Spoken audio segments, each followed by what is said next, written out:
கிருஷ்ணகிரி மாவட்டத்தில் தென்பண்ணையாற்று நீர்பிடிப்பு பகுதிகளில் கடந்த சில நாட்களாக தொடர் மழை பெய்து வருகிறது.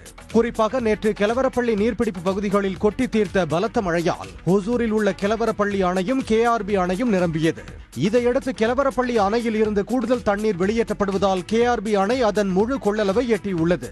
அணைக்கான நீர்வரத்து வினாடிக்கு 4249 கன அடியாக அதிகரித்துள்ளது. இதன் காரணமாக KRB அணையின் பாதுகாப்பை கருதி அணைக்கு வரும் மொத்த நீரும் தென்பண்ணையாற்றில் திறந்துவிடப்பட்டுள்ளது. இதனால் கிருஷ்ணகிரி, தருமபுரி, திருவண்ணாமலை மாவட்டத்தில் தென்பண்ணையாற்றின் கரையோரம் வசிக்கும் மக்களுக்கு வெள்ள அபாய எச்சரிக்கை விடுக்கப்பட்டுள்ளது. கெலவரப்பள்ளி கிராம அணையிலிருந்து நீர் அதிக அளவில் திறந்து விடப்பட்டுள்ளதால் அணையோரம் உள்ள பொதுமக்கள் ஆற்றோரம் செல்லாமல் இருக்குமாறு கேட்டுக் கொள்ளப்படுகிறது. தென்பண்ணையாற்றில் குளிக்கவோ, துணி துவைக்கவோ மற்றும் கால்நடைகளை மேய்க்கவோ வேண்டாம் என மாவட்ட நிர்வாகம் எச்சரிக்கை விடுத்துள்ளது. மறக்காம சர்ப்ரைஸ் பண்ணுங்க.